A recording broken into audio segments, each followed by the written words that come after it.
मित्रों, हमारे देश में विकास का एक ऐसी अदाकारा किरदार है जिसे सरदार या जमादार कहते हैं, जो गरीबों को रोजगार प्राप्त करवाता है। प्राय यह किरदार कम पढ़े लिखे लोगों से बना हुआ विनिर्माण संबंधी विशिष्ट अदाकारा इकाई है। ये कम पढ़े लिखे जरूर होते हैं, परंतु योग्य होते हैं।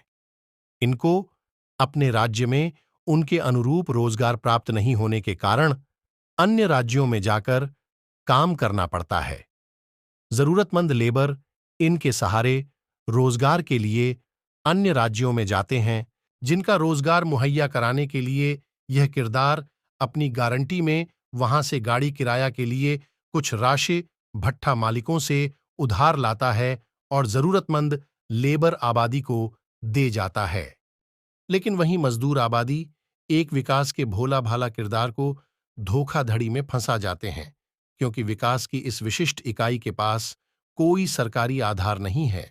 कोई सरकारी आधार नहीं होने के कारण धोखाधड़ी का शिकार होने के बावजूद सरकारी सहायता से वंचित रह जाता है। विकास की इस विशिष्ट इकाई का दुख भरी दास्तां और उनकी दिल की आवाज यह कहती है, यह कैसा न्याय है, जिनका वह मदद करना चाहता है वहीं उनको लोंच लोंच के खा जाते हैं। फिर वह रोकर यही कहता है, जमादार साथियों, जागो, कब तक सहते रहोगे, कब तक रोते रहोगे, कब तक अपना घर और खेत बेचोगे? तूने अपने लिए क्या बनाया? क्या तेरे परिवार के लिए कोई जिम्मेवारी नहीं है? क्या मजदूर और मालिक ही जमादारों का जीवन हो गया है? क्या तुम्हारे मरने के बाद भट्टे का काम बंद हो जाएगा? क्या मजदूर लोग भूखे मरते ही रहेंगे? अगर कोई मजदूर अपने निकम्मेपन के कारण भूखे मरेगा, उसके लिए क्या तुम ही जिम्मेदार हो? जिस लेबर के साथ काम पर जाने की बात होती है, उनके साल भर के सभी खर्च क्या तूने ही वहन करने का ठेका ले लिया है? इस बात पर गौर करो।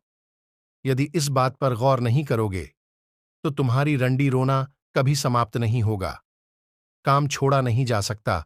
अब एक ही विकल्प है तुम्हारे पास, मौत को गले लगाओ, या फिर अपने साथ हुए भ्रष्टाचार को सरकार के पास छिपाओ नहीं।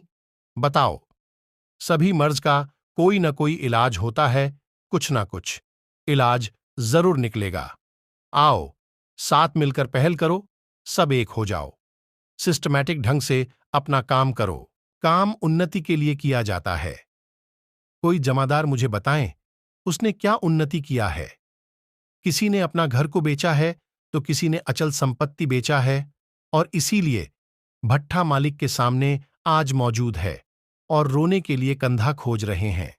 खोजते रहो कंधा, तुम्हें वह भी नसीब नहीं होगा, क्योंकि तूने जिंदगी का एक एक पल लेबर और मालिकों के नाम कर दिया है। अब तो जागो, कहते हैं जब जागे तभी सवेरा। सावधान हो जाओ, नहीं तो रोते रोते जिंदगी कट जाएगी, लेकिन कर्ज खत्म नहीं होगा। जो जिल्लत की जिंदगी तुम झेल रहे हो, वह दया भरी जिंदगी एक भिखारी भी जी लेता है। भिखारी को दया से रोटी दी जाती है, लेकिन तुम्हें जो रोटी मिलती है गुस्से भरी नजरों से। एक बात याद रखना, भट्ठा मालिकों के द्वारा मिला हुआ पैसा उधार होता है, जिसे तुम गांव गांव में तेल खर्च करके फेंकने जाते हो। तूने जिंदगी में कभी पैसे की कद्र नहीं की, और इसीलिए पैसे भी तुम्हारी कद्र नहीं कर रहा है। सही अर्थ में कहा जाए तो जमादारों के साथ दलित शब्द का उपयोग होना चाहिए, क्योंकि जमादारों की स्थिति दरिद्रता से भरते जा रही है। बनाओ अपनी जिंदगी को जोखिम से जोखिम, उड़ा डालो अपनी चैन और अमन, क्योंकि तूने अपनी सारी जिंदगी भट्ठा मालिकों और मजदूर के नाम कर दिया है। जिन मजदूरों का तूने रोटी, कपड़ा और मकान की व्यवस्था किया है, जिन मालिकों के चेहरे में तूने मुस्कान भरा है, क्या वे खुश हैं तुम्हारे लिए? क्या उन्हें पता है तेरे लिए उनका क्या उत्तरदायित्व है या क्या कर्तव्य है? इन्हीं बातों को आज दिल में उतार लो, दिमाग में बिठाओ। बहुत बह गए भावना में, अब तो इस भावना से ऊपर उठो। यदि आज भी इस बात को नहीं समझ पाओगे तो तुम्हारी रंडी रोना तय है। इसमें कोई कुछ नहीं कर सकता। इस संसार में आज के समय में दो बेवकूफ और एक चतुर दिखाई देता है। सबसे बड़ा बेवकूफ एक जमादार होता है जो लाखों रुपए उधार लेकर लेबरों को बिना लिखा पढ़ी के पैसा दे जाता है, जबकि आज की दौर में बेटा बाप को उधार नहीं देता और ना ही बाप बेटा को उधार देता है। दूसरा बेवकूफ है भट्ठा मालिक, जो जमादार पर विश्वास कर जाता है, लेकिन अंतर यह है मालिक एक व्यक्ति पर विश्वास करता है और उसको पकड़ लेने में सफल हो जाता है, जबकि जमादार दर्जनों व्यक्ति पर अंधी विश्वास करके पैसा दे जाता है, जिनको पकड़ने के लिए उसका हाथ बहुत छोटा होता है और भ्रष्टाचार के शिकार होने के बाद दर दर ठोकरें खाता है। जिस किसी को भी अपनी दुख गाथा व्यक्त करता है, वही उसको गाली देने लगता है। कोई कहता है तुम चुतिया हो, कोई कहता है तुम बेवकूफ हो, और बोलते हैं तुम्हारी बेवकूफी का सजा तुम्हें मिला है, इसमें हम क्या करें? तुम खुद जाकर निपटो, नहीं तो भूल जाओ उस पैसे को, यही गाथा है तुम्हारी। और एक चतुर है लेबर जो हर प्रकार से अपनी सुरक्षा लिए बैठा है।